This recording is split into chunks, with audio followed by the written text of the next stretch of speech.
তৃতীয় দিন আবার যখন সাহাবীদের সম্মুখে নবীজি সাল্লাল্লাহু আলাইহি ওয়াসাল্লাম তিনি যখন এই ওয়াজ করতেছেন, নসিহত করতেছেন, তালিম করতেছেন, এমন সময় ওই ইহুদির সন্তান যাইয়া বলছে, ও পয়গম্বর আল্লাহর নবী, আমি 2 দিন আপনাকে কষ্ট দিলাম আমার বাড়িতে নিয়ে, আজকে চলেন শেষবারের মতো আমি আপনার কাছে আসলাম।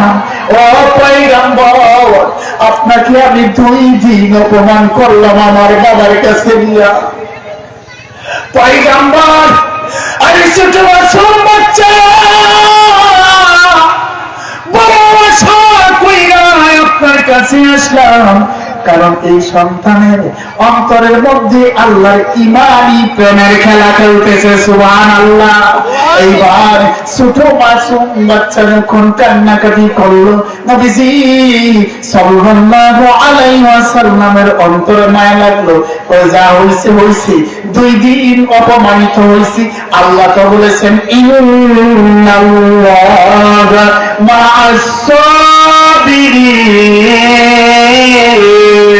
আল্লাহ বলেছেন ধৈর্য ধারণ করার জন্য, যে ব্যক্তি ধৈর্য ধারণ করবে তার সাথে থাকে কে?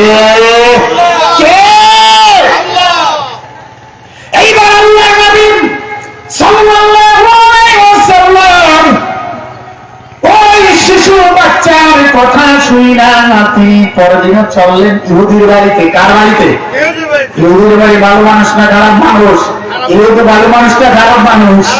ভাইরা আমার, 2 দিন আল্লাহ নবীকে অপমান করে দিছে।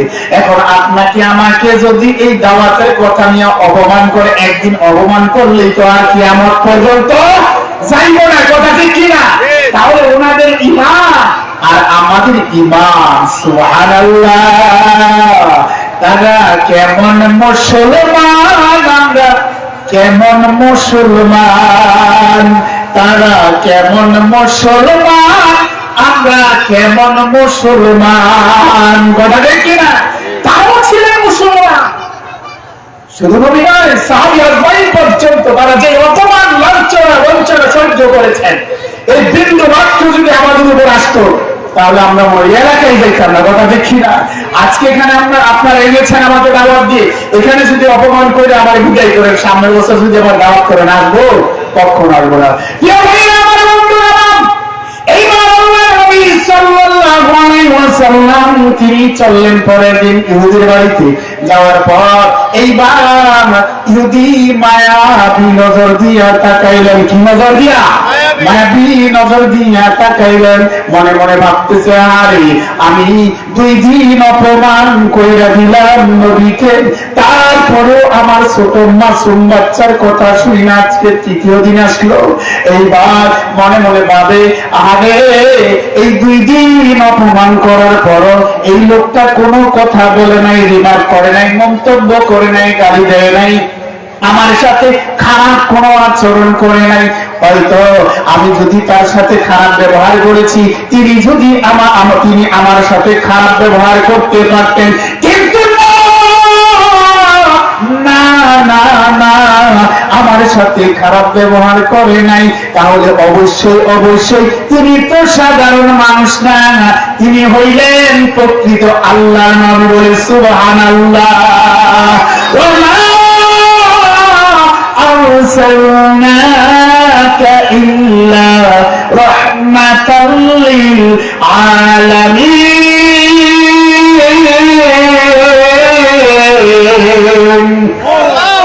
এই নবী হলেন প্রকৃত নবী পৃথিবীর মধ্যে, এই নবী হইলেন রহমতের নবী।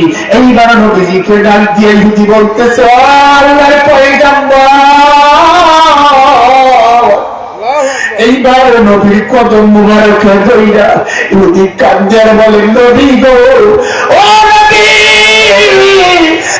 এক এক করে আপনার সাথে 2 দিন আমি আপনাকে অপমানিত করেছি, লাঞ্ছিত করেছি। নবী গো, আপনি যদি আমাকে ক্ষমা না করেন, আমাকে তো আল্লাহ ক্ষমা করবে না। ও পয়গম্বর,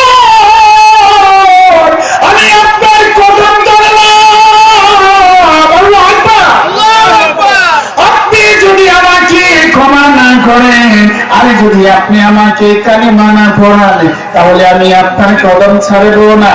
এইবার নবীজি কান্দে আর সাহাবীরে উঠাইয়া বলছে, ও ইহুদি রে, না না না, আমাকে তো আল্লাহ তাআলা দুনিয়ায় কষ্টের জন্য পাঠায় নাই, মানুষকে কষ্ট দেওয়ার জন্য পাঠায় নাই।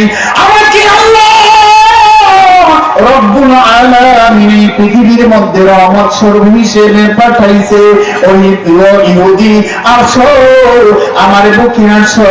এইবার নবী করিম সাল্লাল্লাহু আলাইহি ওয়াসাল্লামের বুকে নিয়া ওই ইহুদিকে বুকে জড়াইয়া ধরে বলছে, ও ইহুদি, আমার সাথে পড়ে না লা ইলাহা ইল্লাল্লাহু মুহাম্মাদুর রাসূলুল্লাহ সাল্লাল্লাহু আলাইহি ওয়াসাল্লাম। সুবহানাল্লাহ বলে।